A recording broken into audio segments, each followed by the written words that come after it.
আফগানিস্তানে অনেক বিদেশি ব্যবসায়ী আসে, অনেক পর্যটকরা আসে। তো তালেবানের শাসনের আফগানিস্তানের যে আইন আছে, বাগেরহাটের নানা আয়োজনে পালিত হয়েছে বিশ্ব পর্যটন দিবস। বিস্তারিত থাকছে বাগেরহাট থেকে এইচ নান্টুর প্রতিবেদনে। আফগানিস্তানে অনেক বিদেশি ব্যবসায়ী আসে, অনেক পর্যটকরা আসে। তো তালেবানের শাসনের আফগানিস্তানের যে আইন আছে, যেখানে পর্যটকরা আসে, যেখানে বিদেশিরা আসে, সেখানে তালেবানি আইন রহিত করা হয়েছে একটি নির্দিষ্ট এলাকায়। এরকম একটা জোট তারা তৈরি করেছে।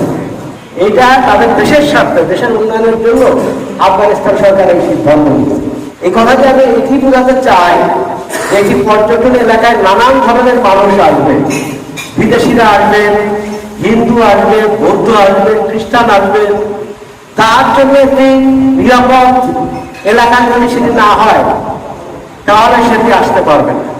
আর এখানে পর্যটনটাকে তুলে ধরা একটা গুরুত্বপূর্ণ দায়িত্ব আমাদের।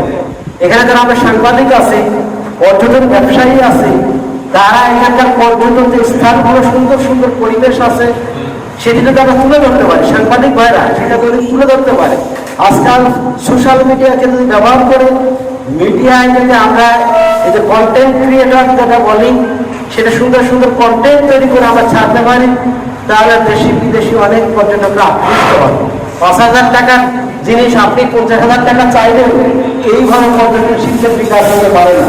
এখানে ব্যবসায়ীদের সততা, নিরাপত্তা এবং এখানে তাদের সততা, এগুলো যদি না থাকে, এটা যদি আমরা ছড়িয়ে দিতে না পারি বিশ্ববাসীর কাছে, তাহলে কখনোই সুন্দরবন কেন্দ্রিক পর্যটন শিল্পের বিকাশ হবে। মূলত টুরিস্ট স্পট কিন্তু সুন্দরবন, আর সুন্দরবনে যাওয়ার সবচেয়ে সুইটেবল প্লেস হলো মোংলা।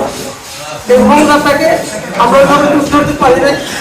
যাই হোক, যেভাবে হোক এবার সুযোগ এসছে, আমরা ওইভাবে বোঝার চেষ্টা করছি। আপনাদের যে আন্তরিকতা, যে সহযোগিতা, যে মানে এই যে সহমর্মিতা যেটা আমি দেখলাম, তা আমার মনে হয় যে এটা উত্তরোত্তর এই অনুষ্ঠানটা আরো সুন্দর হবে, আরো সাফল্যমণ্ডিত হবে।